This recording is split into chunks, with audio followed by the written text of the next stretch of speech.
You mofos are gonna dig this one.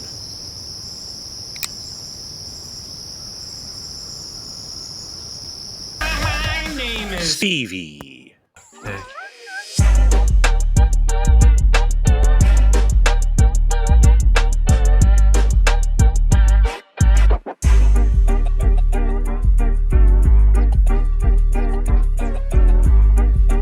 Salutations, friends. It's pal, said Stevie, and I ain't joking. I think you mofos are really gonna dig this. Before I get into it, let me finish wetting my whistle, drinking some coffee black like my soul out of my some dude mug. This is like my third cup this morning. Just got a new cold brew set up, and it's tasty. But yes, this right here is from Edgy Bladeworks. Best logo in the knife maker business, by the way. A Forrest Hank with Edgy Bladeworks logo on it. But yes, this specimen in front of me right here is from Scott Stills over at Edgy Bladeworks. This is on loan from my homie, my brother, Steve Cler. I've had it for a couple weekends now, and I thought I'd show it off before I returned it to him. Also, excuse the background noises as always. I'm outside, and it's windy AF here in Western Washington, and so you're probably going to hear that. But so, this is the Tipper XL. Excuse me, the Tipper XXL. This right here is the standard tipper. You can see it's much, much larger. Uh, and it's fabulous. So Steve Cler was talking to Scott Stills and wanted his next build. And he's like, I want to go big. Steve loves his big knives. Steve has a tipper also. He's got a baller tipper, like Damasteel and vintage Westinghouse micarta. But he said, Scotty, make it big. Make it really big. And so Scott did. And I got some videos that he had shared with Steve Cler that I'll probably roll in at some point throughout this, so you can see. But Scott showed him the process, through the entire build, and yeah, this isn't going to be so much of a review as it is just going to be showing you guys how awesome this is. It is bigger in every dimension. Do I have my tape measure? Aha, I do. So let's see here. This one is tipped to just shy of 8 inches. And this one right here is 8.5 inches. So it's a good half-inch bigger. The blade's a little bit taller. The blade's a little bit bigger. And yeah, it's fabulous. This, in my opinion, this is what the tipper, not what the tipper should be. That's not the right way to say it. But I like the bigger XXL just as much as I love this, but probably a little bit more. And Scott has really improved on his knife making skills so this one I got in 2023. This one came here in 2025. But you can see it's basically it really is just a double XL version of everything is the same. You got the same thumb studs, same general blade profile, same handle shape, same liners, same jimping. I believe the pocket clip changed up slightly. Just slightly, he changed the pocket clip. You can see this one, and just like on the production run, kind of mimics the blade shape a little bit. He changed that up just slightly. But this is in cross-cut carbon fiber and a satin MagnaCut blade, satin liners, satin pocket clip, satin backspacer. This one is a Zer-blasted MagnaCut blade, Zer-blasted liners, and I believe this is a Timascus pocket clip and Timascus backspacer. And let me tell you, these handles, these scales, this is Durastone. And then I believe he also Zer-blasted the Durastone. Oh, and then all tie connector hardware on both of these. But I wasn't aware of Durastone as scale material for knives until this, and I've already talked to Scott. I'm on his books right now also for a new build. I want some Durastone. This is absolutely phenomenal. It's grippy like G10, but I think it looks a little bit better, and I just really dig it. So, yes, everything about this knife is phenomenal. You guys hear that?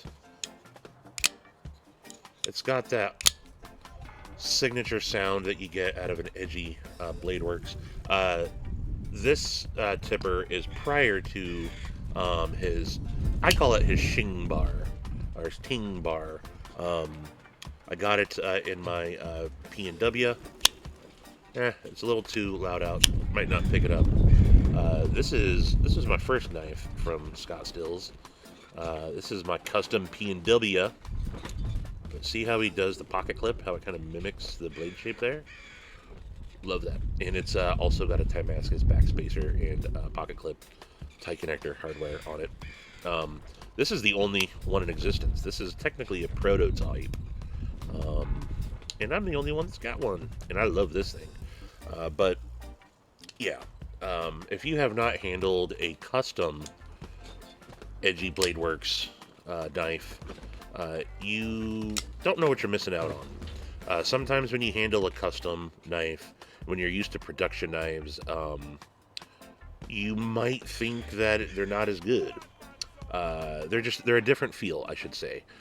This I've said since my very first video that I made. I got a bunch of videos on Edgy Bladeworks on my channel. If you're new here, have probably put some up there. But from the very first tipper that I handled a couple years ago that he sent me, I said, this is a custom knife that feels like it's a production quality. And this is just Scott cranking this out in his basement, in his spare time when he's not working, out in his home in North Carolina. And just a single dude running all his equipment on his own. And he's just cranking out some of the best custom knives in the business, in my opinion. And I've handled a lot. I've been fortunate enough to handle quite a few custom knives over the last couple years. He's absolutely, I think, one of the top guys out there. Him, Donnie Bless, two totally different styles, but two guys that just impress the shit out of me. And when you handle their knives, you're like, holy crap, how do these guys do this? And Scott is absolutely, the other thing that is different is he added some swedging into this a little bit, and that's a very nice touch there. Just a little detail that wasn't there before. You can see it right there, just a little detail that really refines this knife. And I get it, you might not be into his blade shape on his different models, whether it's the Astral, the Grunt, the Geist, the Goon. You might not be into it, but let me tell you, it's something different. I think that I've been saying this for a while. When you look at a Scott Stills Edgy Bladeworks knife, you know it's him. He's got a very distinct style, and it's a style that I really dig. And he's killing it right now. If I didn't mention it, he just sold out all his knives at Blade Show Texas. He just recently came out with his licensed design with Concept. The Sybin is out there. I've made a video on this as well. The Sybin is the very first knife of Scott Stills I ever handled when I ran into Scott at Blade Show in 2022. And he handed me his personal knife, and I was like, who made this? He's like, I made it. What? You make knives? And I said to him then, I said, will you make me a knife? And, here we are years later, and I've got a couple knives from him. But, yes, this is, he licensed the Sybin design to Concept, and they recently came out with it. This was the prototype that I picked up at Blade Show West last year, but this is out and available now. The production tipper is out. I've already seen some people showing it off. Fred the Lug picked one up. Matisfaction just got one. BEEDC. I think I saw Mark Parks got one. A bunch of people are already picking them up. I love seeing Scotty's work out there. Iggy's got something from Scott. Nuz, of course, has a couple. Forrest, Five Door. I love seeing so many people getting his work out there. And Scott's a really cool dude and a homie. If you go back to the very first video that I have up on YouTube, or the very first knife content video that I made. I had a couple stupid videos from years ago, but when I started my very first video, I believe it's on the Chavez Redención Street Conto. It's getting windy, folks. If you look in the comments on my very first video, you see Scott Stills there. So I've known Scott since before the channel started, from being around in the chats, and yeah, known Scott for about 4 years or so now, and I think he's. Look, I keep saying it. I sound like a freaking broken record. I'm just really impressed by the dude, and so I'd like to know what you guys think, as well. I think you do like him. Hopefully, we'll have him back on the live stream here before too long. Catch up with him, see what he's got going on, talk to him about everything that he is doing, and what he's got planned for the future. And look forward to seeing him in June when I go to Blade Show Atlanta. And yeah, also, so that's really kind of concludes the Tipper XXL. Not so much a review. I mean, look, ergos are there. Ergos are money. This little thumb ramp there, that the jimping that you got there. This is an absolutely useful blade. Nice, big, heavy blade. You get plenty of blade out of this to do whatever you need with. And I've carried my tipper a considerable amount. Carry all these. This is one of my most carried knives. I absolutely love this one though. So. That's kind of concludes that. Shout out to Scott Stills. Shout out to Steve Cler for letting me check this out. Should be seeing him at breakfast tomorrow morning. Tomorrow for me. Who knows when you'll watch this, but give that back to him. But then, I haven't made a video in quite some time. I've made little reels and shorts here, but I thought I'd show off a couple of other things that I've gotten in recently. I have made a video on the Iris here from Orion Knives. Love this. It's his Opinel Integral that he's made. Takes an Opinel number 10, puts it on the 3D printed handle with an ambidextrous lock here. He's come out with a V2, and he's you can see he's slimmed down the handle there, kind of swedged that and chamfered it off a little bit. I don't know if he's hand finishing that or if that's just how it's coming out of the 3D printer. But same exact deal, and I think it's a little bit easier for him to manufacture now, but it is an integral, and these are awesome. I'll link the Iris, the Orion Knives Iris, in the description as well, and they're fairly cheap. You can pick from carbon steel and a bunch of different handle colors, and you should check those out. Also, I just recently, and I don't know if there might be one left, but this is my newest clip slip from Lancelot Leather. This is the Eclipse, all blacked out, featuring a black washed titanium Lynch Northwest clip. First time he's had a black wash clip on it, and this will fit your standard Sodbuster Juniors, most Jack Wolf knives. This fits my Bear Sons Barlow that I got. It'll fit the ABW slip joint, and I just think that this thing looks so badass, all blacked out. Shout out to Lancelot Leather. Also, from EDC Roundtable, and Joe's always, EDC Roundtable is always linked in the description. But from the homie P&W Funworks, I don't have them all out, but I picked up some of his pyrography pens that he had available. I think I got a 3 or a 4 pack, and these are going to be used as Honey Bucket Live giveaways. You have to attend the Honey Bucket to know what I'm talking about. Yeah, I got 3 or 4 of these, and these will be when we hit the giveaway indicators on live from the Honey Bucket. I'll be giving away some P&W Funworks pens. I also just got this guy right here. This is the CWF Micro Click. Custom made in the United States flashlight. I picked this up off of D&K Knives. Shout out to Don Farmer. And look what I did. Dun dun dun. It came with just a flat bent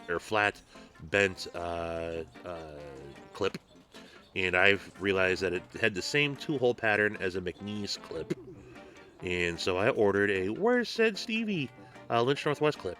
Yes, it sits a little proud, but it's super deep carry now, and I love this light. It's up to, I don't remember the Chimera driver and all that. Yeah, it's got the McClicky switch in it. You can program it. I haven't done that yet. It's up to 650 lumens. This little thing is bright as shit. It's in stone-washed aluminum. This is not titanium, it's aluminum. And this is an expensive light. I'm not bragging here, but this is like a $300 light. $325, I think. You get free shipping on D&K Knives as well. And there is a code. I forget the code. I'll try to put it in there that you can use to save a little bit of money. I got the Stonewash because I wanted to pick up snail trails. I love the look of a user piece of gear when it starts picking up snail trails. And yes, look, I'm not telling you to go out and buy a $325 light, but I saved up for something like this. I wanted to have a USA made light, and yeah, so that's that with a Said Stevie, Where's Said Stevie Lynch Northwest clip on there. So there's that. And then I have not made a video on this at all yet. This right here is from Kaiser. This is a Prudu type. You can see there. It even says Prudu type. But if you see that maker's mark there, this is Matisfaction's follow-up to the Phoenix. This is the Orion. And there's going to be lots of changes to this, ditching the Izod golf shirt pattern scales there. Don't know what they did with this. This is also, it doesn't have the flipper tab on it currently, but it's going to have a removable flipper tab. These are also removable thumb studs. They're exposing, so one of the things he wanted in there is the pins to be exposed. So he just dotted those in, but you'll see that exposed. Nice backspacer there. This carries really well. I liked, they nailed the pocket clip out of the gate on this. Super sweet blade shape on here. Again, you can remove these thumb studs if you want. You got some good jimps in the back there. And he had thought about kind of widening the choil. I told him I personally didn't think that the choil needed to be widened at all. I don't think that this is a knife that you really need to hard use and really bear down on. I don't know what it's going to be like with the flipper tab, but without the flipper tab, you got that flap there, and you can choke up a little bit if you need to, and it kind of locks right in. Ergos are money on this, but if this does well, so this will be coming out soon. I don't know when. He sent them the little changes that he wanted to do, and I think they accepted them. I don't know that it's gone into production yet, but hopefully this will be out before by Blade Show. We'll see, Atlanta. And if this ends up doing well, they will hopefully do a bigger version, which is what this is meant to be. This is meant to be like almost a 4-inch blade on here, and right now it's like just over 3.25, I think. Yeah. G10 S35 on the blade steel from Kaiser.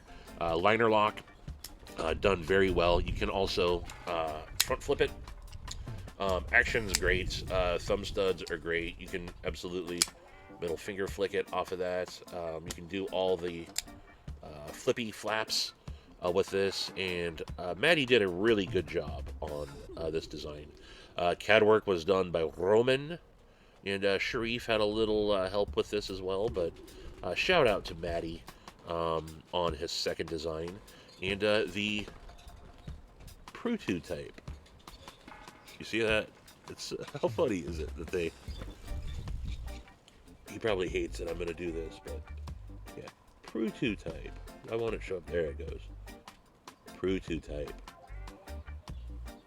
But yeah, I should make a dedicated video for this, and I just haven't yet. So, wowzers, look at the time on this video. This is what happens when I don't make a video forever. I end up going extra long. Do I got anything else I want to show off? Oh, I found what I thought was a lost forest tank. Turns out it was just in my backpack the whole time. This is my favorite forest tank. This is a Hank of the Month. This was last month's Hank of the Month. It just closed. I'm looking forward to see what the next one is.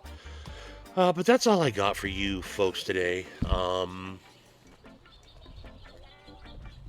I'm just rambling at this point. Yeah. Might have some video from the road. I'm traveling lots right now. I'll be in Denver this next week. Then Wisconsin, and then New Jersey, and all over the place with my new job. But that's all I got for you folks today. If you haven't already done so, you can subscribe right there. Who knows what that video is right there. Come check out Live at the Honey Buckets every week. Doing them on Thursdays and or Sundays. Just hit the notifications, and you will be able to stay up on all things said Stevie.